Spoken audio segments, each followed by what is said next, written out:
My name is Rachel Cohen, but most people know me by the name of ILoveKimPossibleAlot. Despite the obvious name, I primarily make videos about the popular animated series My Little Pony: Friendship is Magic. Last year, I met a man by the name of Stephen Carver, who goes by the name of Saberspark online. At first, things were going great. We went to conventions together, he came over to my house and met my family, we were on an episode of Bronies React together, and we talked endlessly about our shared love of Friendship is Magic. Not only was he a like-minded content creator who lived in the same state as me, but he loved Friendship is Magic just as much as I did. He was one of my dearest friends, and I honestly believed that our friendship would last for the rest of my life, and that we would become the human equivalent of Spike and Twilight Sparkle, and then she came into the picture. Steven has recently begun dating a woman by the name of Little Miss Perfect, and I can't stand her at all. She hasn't done anything to me personally, but ever since he begun dating that woman, our friendship has been about as real as a Team KP paycheck. We don't hang out anymore because he no longer has any time for me. When I called him the other day and asked if he wanted to hang out, he said that he couldn't because he was going on a date with Little Miss Perfect. He always uses this as a convenient excuse to not hang out with me, and I'm completely fed up. We don't go out to dinner, we don't go out to the movies, and we don't even talk about MOP anymore. It's all about the latest failed courtship that he calls a girlfriend, and it drives me up the fucking wall. I used to be the #1 woman in his life other than his mother, and now I no longer exist in his world. Steven made how he feels about me abundantly clear when he chose a random woman over one of his closest friends. So as far as I'm concerned, he can go fuck himself with the biggest cactus in the world. I want him to live his life, of course, but I hope he gets what he's dying for. He needs to be careful with me because I will make his life very difficult one day, and that's not a threat, it's a warning. My heart is like a package with a fragile label on it, and he broke it when he met this woman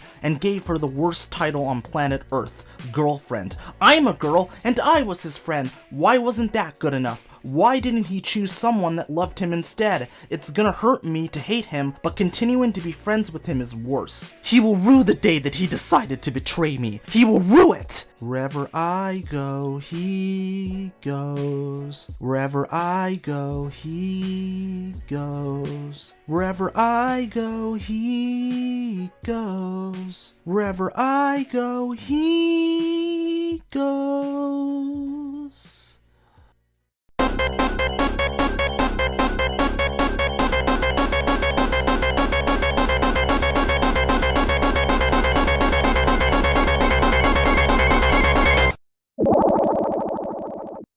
Hi everyone, welcome to the video. For those who don't know me, I'm the YouTuber ILoveKimPossibleAlot, which is a very long name, but I'm known as KP on online spaces. I mostly do Disney and cartoon and media analysis, but we aren't here for that today. Today we're here to talk about another video I did recently that didn't go over so well. The video was intended to be a conversation about problematic behaviors in online spaces, community safety, especially concerning children, and my own experiences regarding certain YouTubers and content creators named in this video. However, even the best of intentions can go awry, and it's safe to say that mine certainly did, causing unintended harm and confusion in a situation where clarity and resources are paramount. The video in question went live on my channel in May earlier this year, being removed within hours of upload since I understood the message did not come off as what I intended. KP unlisted the video hours after its release. For those of you that don't know, when a video is unlisted, it is still viewable as long as you have the link. This was the case for a grand total of 2 days before she decided to delete it altogether, which caused her to lose a total of 80,733 views. This video has gotten off to a great start because we're only a minute in and she's already lying.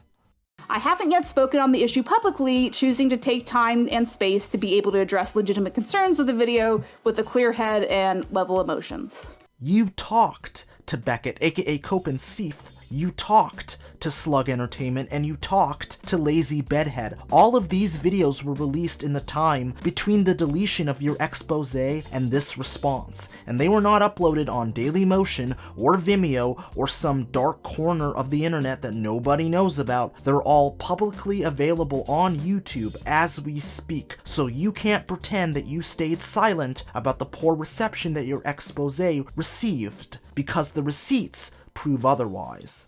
For those of you who still have no idea what I'm talking about, earlier this year I released a video about the online actions of DA Games associates Chris Deficiados and Will Ryan, another YouTuber named Steven, or Saberspark, and the association between them that creates a dangerous space for minors to occupy. Included in the video was my own testimony of interactions with Steven, as well as third-party testimony of additional interactions with Steven.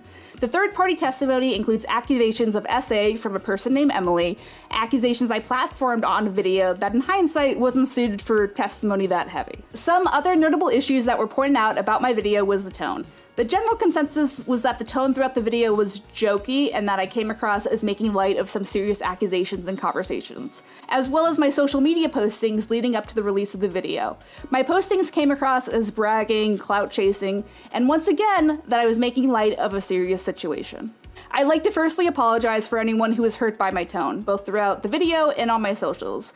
My joking and memeing was contained to my own experiences as I deal with my own trauma that way. I make dark jokes and make light of my own situations, something I didn't realize was not universal and might come off as if the tone pertained to anyone's experiences that weren't my own. And I do want people to understand that it was directed at my own experiences, but I'm sorry that it didn't translate properly. You didn't come across as making light of a serious situation. You did make light of a serious situation because you took a video about rape and pedophilia allegations and turned it into Rachel Cohen's cavalcade of cartoon comedy. You stole audio from Veggie BLT about Eggman pissing on the moon to mock Saberspark. You did a parody dub of Seinfeld to make fun of Will Ryan for dating an underage girl. You mocked Lily Orchard when you revealed that she ate old pieces of gum off the sidewalk when she was a kid, and you bragged on social media and unnecessarily hyped up your expose as a giant spectacle. People didn't criticize you because they imagined you doing these things. They criticized you because you consciously decided to do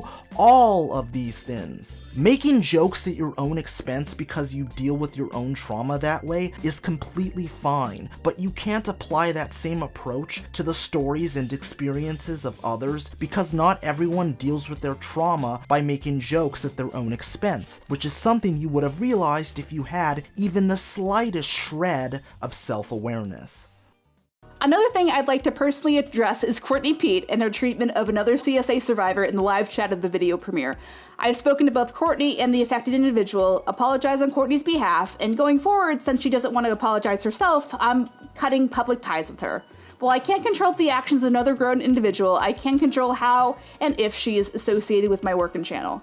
Courtney's wishful desire to have everyone that defended Saberspark be anally raped was abhorrent, but we can also acknowledge that KP's treatment of her in this situation was horrible. KP desperately needed to rehabilitate her image, and since Courtney is a loose cannon in digital form, she was the easiest to throw under the bus in the name of self-preservation. I can't get over how performative this decision is, because if things had gone the other way, there's no chance in hell that she would have cut ties with her. She had no problem using her in order to fulfill her greatest desire, but when she finally reached her unsatisfying climax, she was quick to discard her like a Trojan man. There's also the fact that KP only cut ties with her publicly. She didn't say anything about cutting ties with her privately, so they could still be friends right now and we would never know. I reached out to Courtney and asked if her and KP were still friends, or if she had cut ties with her completely, and she told me that I needed to pay her $50 to get the answer to that question, which was her not so diplomatic way of saying, I'm not going to reveal that information. I took the obvious hint and moved on, and no, if you're wondering, I did not pay her the $50. Now I'd like to take some time to go over my original intentions of the video, the conversation I wanted to start and the message that fell short. Steven, or Saberspark, employs an editor by the name of Chris, who owns a Discord server. Chris is also employed by Will, who owns the DA Games Discord server. There are a lot of names to keep track of, I know. Will has a passive posting pornographic, racist, incestuous, and anti-Semitic content in both his and Chris's servers. His own server, the DA Games server, having children as young as 11, maybe younger, with access to these posts. Not only do children as young as 11 have access to this content, but there are also children as young as 12 given mod status. The same server also has a man accused of and arrested of child grooming.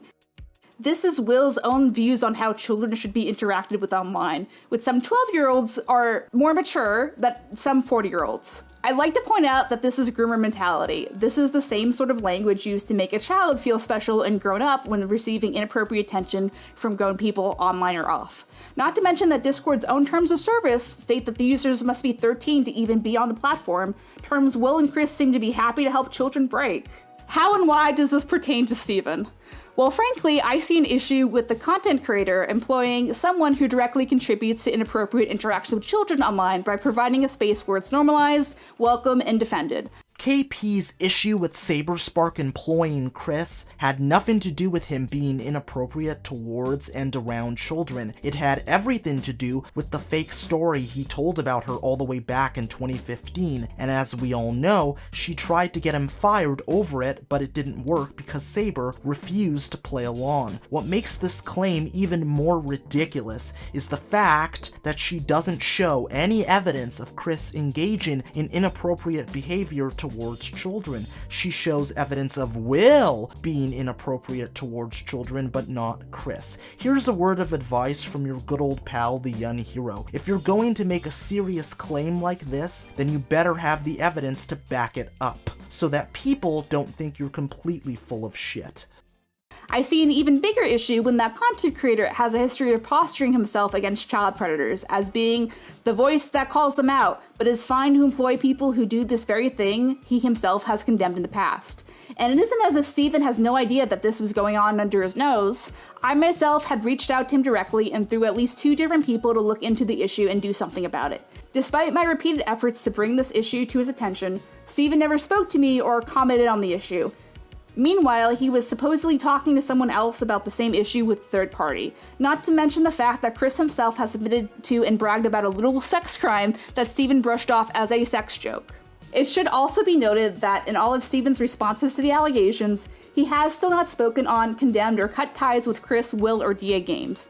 And once again, for someone who not very long ago had plenty to say on whether Gabriel Brown was or wasn't a groomer, that child predation online is terrible, and he himself has been abused as a child, it seems odd that he has nothing to say about his own employees' child predation even to condemn it, let alone him excusing masturbation onto a stranger's clothes, a biohazard, and sexual harassment as a joke. First of all, your reasoning for reaching out to Saberspark was because you wanted him to fire Chris. And second of all, your attempt to paint Saber as a child predator facilitator based on claims about Chris that you don't have any evidence for is downright laughable. What Chris said to you back in 2015 was gross, disgusting, and inappropriate, and you had every right to be angry at him over it. But classifying it as a sex crime is an insult to victims of actual sex crimes because the story in question was completely made up, which is a fact that you are well aware of. Saber was never friends with Will Ryan or anyone else from DA Games, so it's impossible for him to cut ties with them, and for the record, Saber was never abused as a child, and I have absolutely no clue how she got that idea into her head. If you ever wanted a clear-cut example of someone grasping at straws to paint someone they don't like in the worst possible light, then KP is the poster child.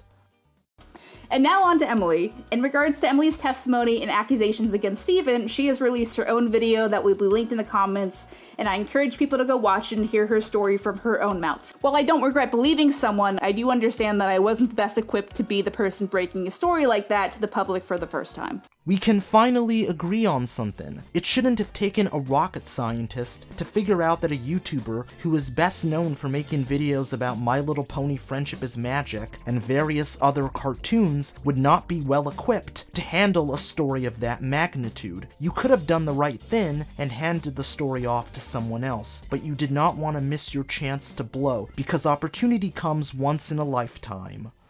When it came to other people's coverage of the situation, whether or not they had spoken to me in person, a lot of my intent with the video and what I chose to platform in it was assumed. Concerns to me that are still much legitimate were and continue to be brushed off as clout chasing or jealous woman scorn mentality. People who have never spoken to me or heard my side of anything spoke with absolute authority on my intentions and desires.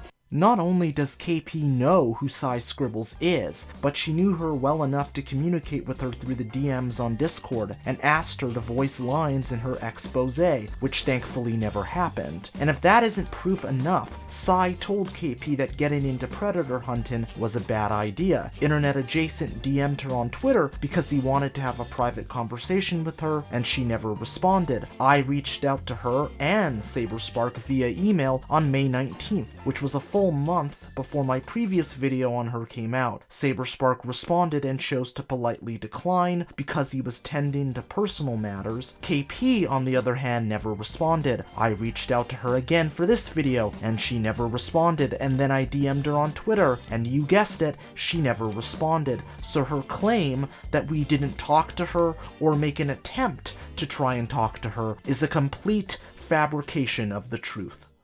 And people who did speak to me in person painted our conversations in a different light when presenting them to our own respective audiences. I know for a fact that Cartoon She never talked to KP before he released his video, and I can prove that by using her own words.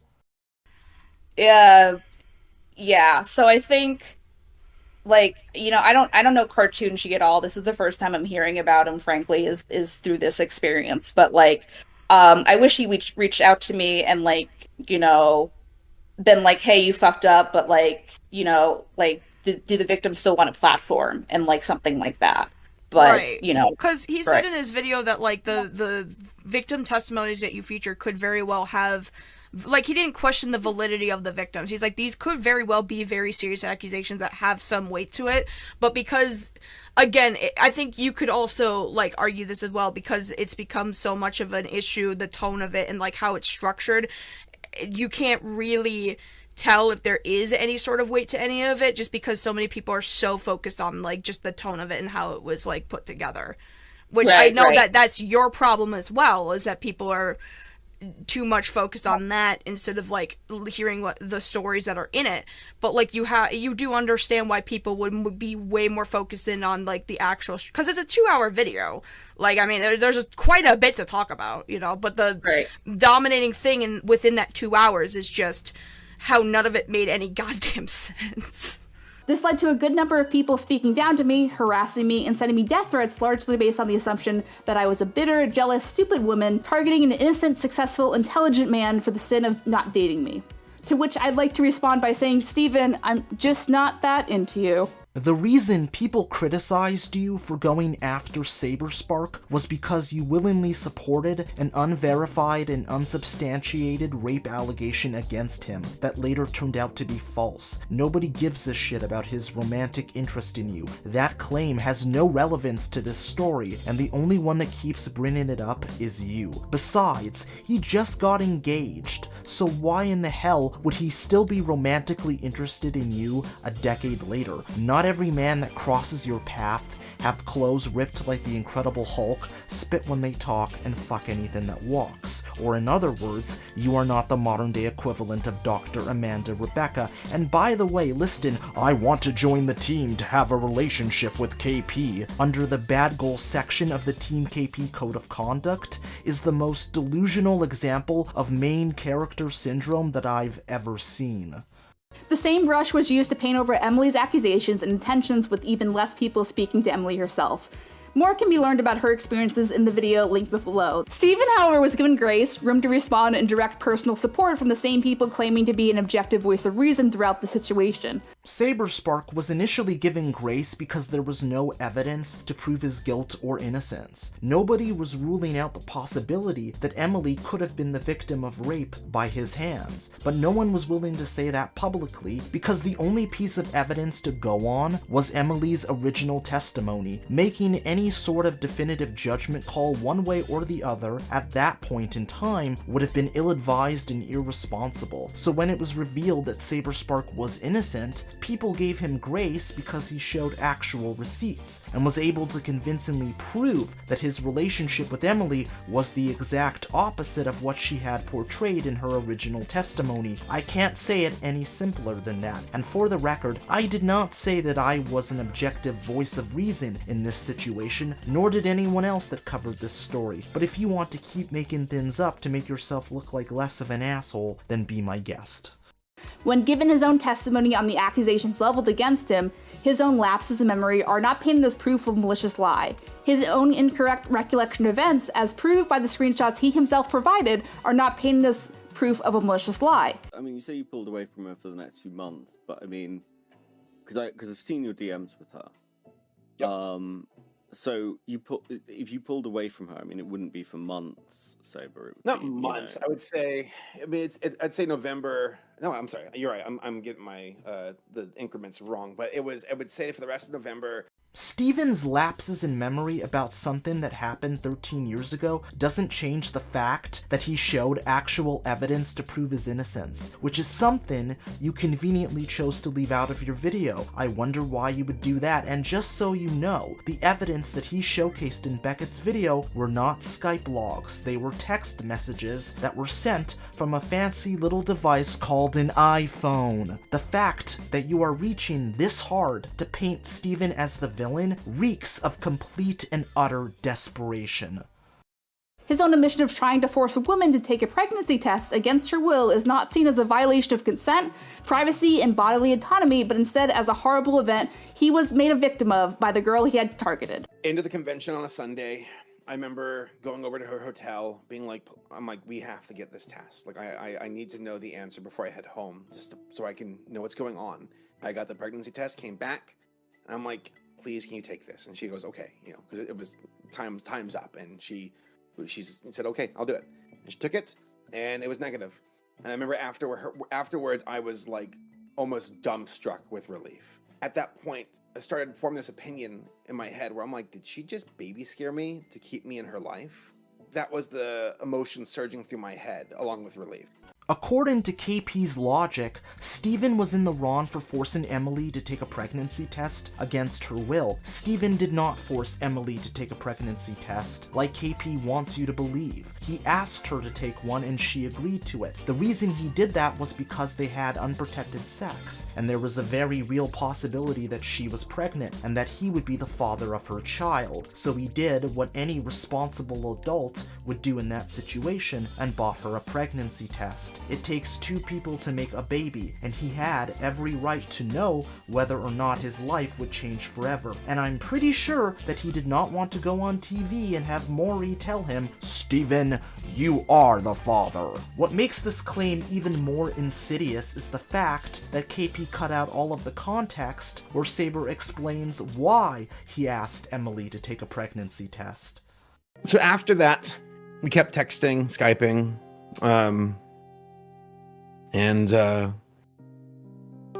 she told me prior to the convention that she had an IUD. So I remember asking her about condoms, and she said, don't worry about that, I have an IUD. And that she got it after she had her kid. And I took her word for it. And so we had unprotected sex. And after the convention, I was super anxious because at the time I was living with my mom.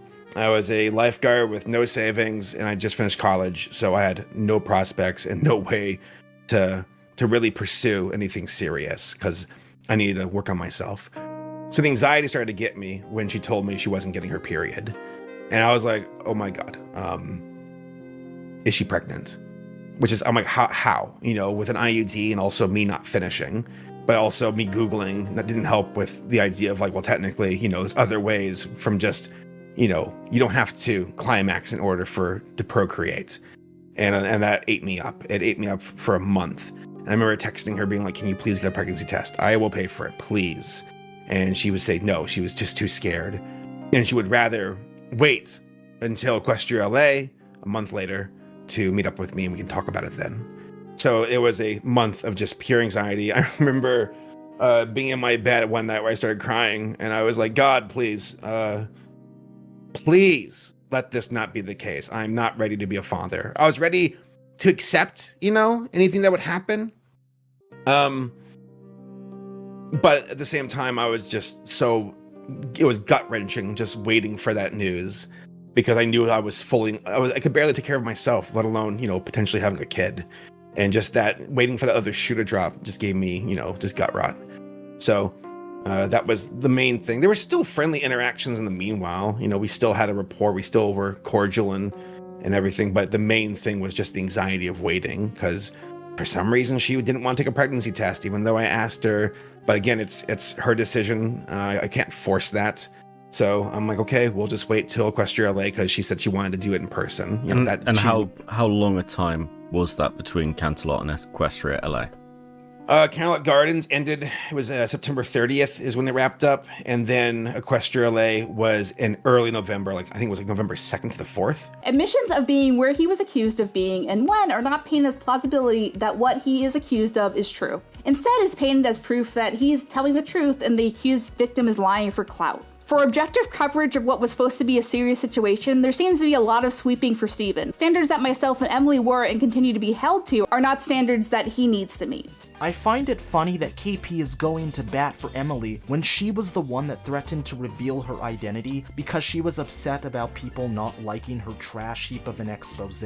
Emily was completely anonymous at the time, and nobody knew who she was. She told these allegations anonymously because she didn't want to be harassed by Saberspark and his fans. KP knew all of this, and still decided that it would be a good idea to subject an alleged rape victim to an avalanche of potential harassment because she couldn't be bothered to properly vet her claims against Steven. It would have been nice if she had addressed this infamous voice clip in the video, but sadly it was nowhere to be found. While Emily should not be absolved from criticism for her role in this mess, we can still acknowledge that the way KP treated her in this particular situation was absolutely despicable. Rachel, if you're watching this, you should stop being a YouTuber and become a politician because you are the very definition of the word performative. You say one thing in private and then say something completely different in public. So moving forward, how can we, as the online community, do better? What changes can we make to improve child safety or our fandom spaces? What kind of conversations should we be having? How about power dynamics in fandom spaces and the people that abuse them? Creators turning their fan bases into dating pools? Grooming behaviors passed off as normal internet interactions? These were the kinds of conversations I was intending to spark with my last video. This was my intent. This is not a community problem, it's a you problem. You're the one that made the expose, so you have to be the one to clean up this mess. Stop blaming everybody else and take some actual accountability for your actions. It shouldn't be that hard because you spend so much time preaching about it when others are at fault. But when it comes to you, the same rules don't apply. This is not a situation where the community needs to be better. This is a situation where you need to be better. As a content creator and as a person, you can't blame the community for something that was your own fault, and the fact that you did is insulting in every sense of the word. And with the end of the video, I'd like to close off with a note about accountability. Throughout the whole ordeal, I have seen a lot of people attributing my lack of response to mean a lack of accountability, that I was avoiding the controversy and that I was trying to erase or ignore it. Something I invite the audience to think about is what accountability is, what it looks like, and what it isn't. Someone jumping to respond as soon as possible or through as many avenues as possible is not indicative of taking accountability, especially if that response is to victimize/murder yourself in the face of accusations and criticism. True accountability is stating whether or not you did something on its face, regardless of any intentions or effect, and without excusing yourself or attacking the accuser. Example, I made the original video. It was bad, and I understand that. Jumping to dismiss someone as clout chasing and trying to justify why what happened isn't the word they're using is not accountability. It's obfuscation and defense. And you didn't need to defend something that didn't happen. Anyway, this was heavy. I'd like to thank everyone who stuck it out this far, as well as a special thanks to my fans who allowed me the space to respond before forming an opinion about my intent. In the meantime, I've tried to be positive, and I'm working on something that is not YouTube adjacent, and maybe I can share it with you someday. Maybe not, we'll see. Anyway, this is my dog Toby. He's a little man and he likes to wear outfits. Decompress with him, and thanks for sticking around.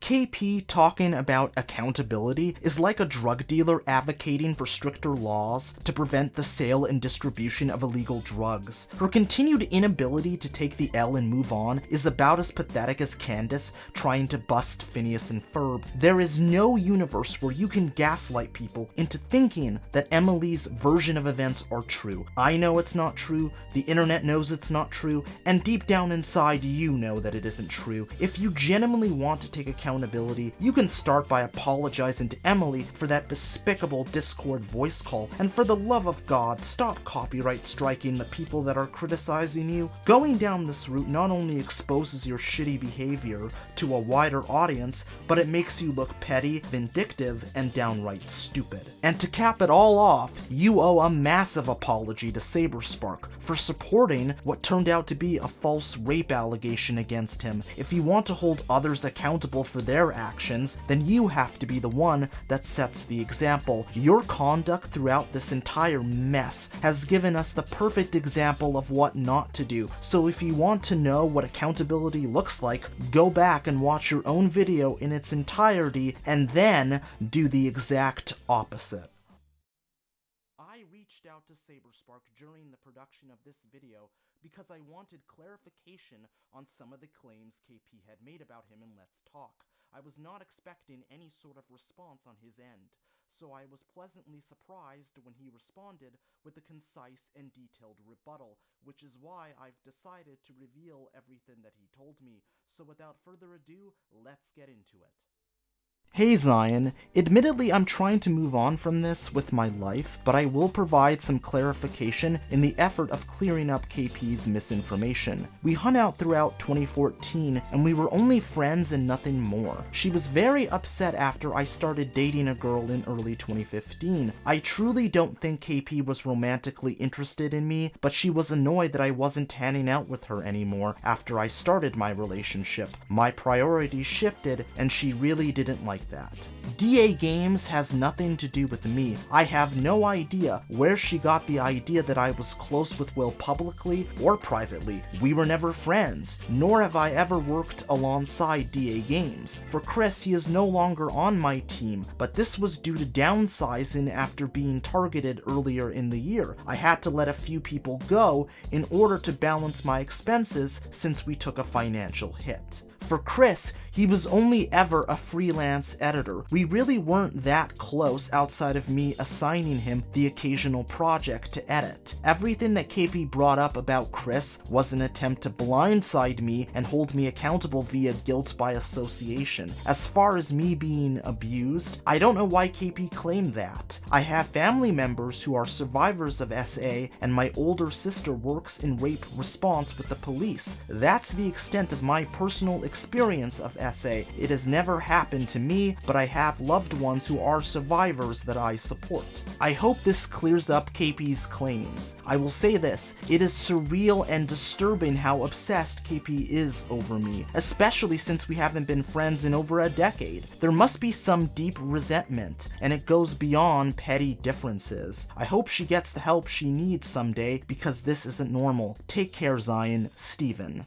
The most shocking part of this email was the revelation of the reason why KP's friendship with Saberspark ended. If you watched KP's expose, then you know that she sent an email to Steven where she said the words, "And then you dated Gabe's sister over me." The Gabe she was referring to was Gabriel Brown, aka Black Griffin, who just so happens to be one of Saberspark's friends. To be clear, I don't know if the woman in question was Gabe's sister or a completely different woman, but what What I do know is that Saber began dating a woman of some kind in early 2015, and when that relationship started, he no longer had any time for KP and their friendship ended. That's why she hates Saberspark so much. That's why she has a grudge against him, and that's why she blindly believed everything that Emily told her. Think of KP's friendship with Saberspark as a chocolate bar, and the anger, rage, and bitterness that she must have been feeling when their friendship ended as waste. She held in all of that waste over the course of a decade until she got to the point where she had to expel it from her body. So on May 1st, 2025, she pulled down her pants, squatted over, and took a massive shit on everybody. The Bugs Bunny in this particular instance was all of us, so in a purely metaphorical sense, this never-ending shit avalanche was caused because Saberspark committed the horrible crime